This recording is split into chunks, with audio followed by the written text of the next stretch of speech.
Who can you trust? About the greatest challenge as a human. Written and read by Bernhard Kutzler. Trust has three aspects. One is to trust another person, another is to trust the course of events, and the third is to trust yourself.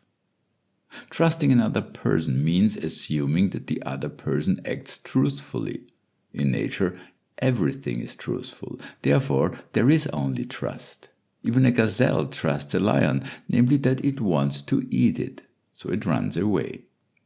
Humans can act untruthfully, therefore we distrust each other. But we long to trust. Trusting the course of events is prerequisite for a truly fulfilled life. For this, we must understand our existence from a bird's-eye view. In the following, I will shed light on all three aspects of trust and explain how important it is for the future of humanity.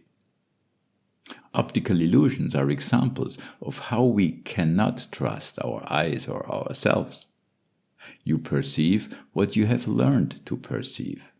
You perceive through the filter of your programs, and your programs create untruths and therefore illusions. You can see an example of this in the written version of this article. The link is in the description. Trusting another person is one of the greatest challenges, simply because mistrust is justified. People can lie and do lie, some less often than others. And since trust is the basis of every partnership, whether private, in sports or in business, this also affects our ability to love and cooperate. More on this in my articles, What is Love and Why Do We Need It? And To Survive as a Species, We Must Work Together. We often find it difficult, and it can take a long time, before we trust a person enough to start a partnership. On the other hand, we often trust complete strangers. We do this because they have a role that we have learned to trust. This includes teachers, doctors, politicians, and journalists. We trust them with our children, our health, our way of life, and our search for truth. Unfortunately, however, this trust is justified only in very few cases. One reason is a social program that equates freedom with power and makes people strive for freedom and thus power. This also applies to the groups of people mentioned above. The power-based concept of freedom leads to open or hidden power struggles in every social group and ultimately leads to a global power pyramid in which most people are enslaved and only a few are pulling the strings. The saying, "follow the money," highlights an aspect of this. More in my article, There is only one true freedom. There are not only deliberate untruths, such as lies, there are also non-deliberate untruths. When people follow their social programs, they often act untruthfully without being aware of it. A small child is truthful, it shows its needs. But as it grows up, it learns not to show some of them. It learns to deceive, manipulate, and abuse others in order to fulfill its needs in a roundabout way. Ultimately, all untruthfulness arises from social programs. In my article, Why the Question "What am I?" is important and magical, I explain where these programs come from and why they produce over 99% of a person's actions and thoughts. Untruthful behavior creates mistrust. Because of mistrust, we need rules for how to interact with each other. New rules are new programs. This is a vicious circle that leads to a constant increase in untruthful behavior and thus a constant increase in mistrust.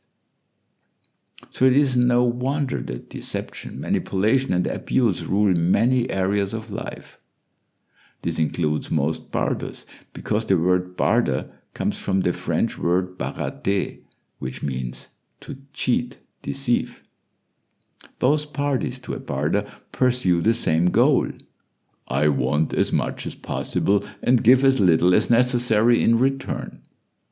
Whoever is in the better position or deceives more successfully wins. Your body is alive because 35 trillion cells work together perfectly. There is an order in your body that your cells follow. You trust your cells. You trust that your heart is beating, that your lungs are doing their job, that your kidneys are working, etc. You are alive because almost all of your cells follow the order of your body. Likewise, there is an order in the universe. This order is called cosmos, because cosmos is the Greek word for order. In relation to the universe, you are like a cell in relation to your body.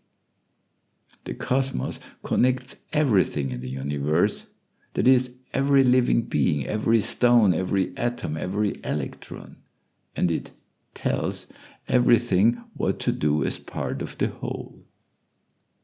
Trust in the course of events is trust in the cosmos. While everything non-human on this planet follows the cosmic guidance unreservedly, we can ignore it, and often do so. Intuition is a person's connection to the cosmos. Through it, you know what your purpose is as part of the whole. You know what there is for you to do. More in my article, intuition is more than just a sixth sense. Humanity has taken the path of mistrust. We distrust each other and we distrust the course of events. So we try to control our lives and other people. For this, we need power, which creates a vicious circle. Everything that arose from this, including global enslavement, was inevitable because mistrust is natural for us. But on this path, we inevitably transform from Homo sapiens to Homo automaticus. On this path, we are doomed to extinction because enslavement leads to aggression, which will destroy humanity from within. In my article, Why is there so much aggression? I explain the connections. Our only chance of survival as a species is to recognize this and then take the alternative path of trust. This is challenging because mistrust comes naturally to us. But because we are creative beings, we have a choice. This path requires courage, courage to trust yourself, others, and the cosmos. This is difficult as long as you are controlled by programs that create untruths. You should therefore free yourself from these programs in order to be more successful on the path of trust. I describe how to do this in my article, How to Become What You Truly Are in 7 Steps, and in my book, Being Free, Get Out of the Box.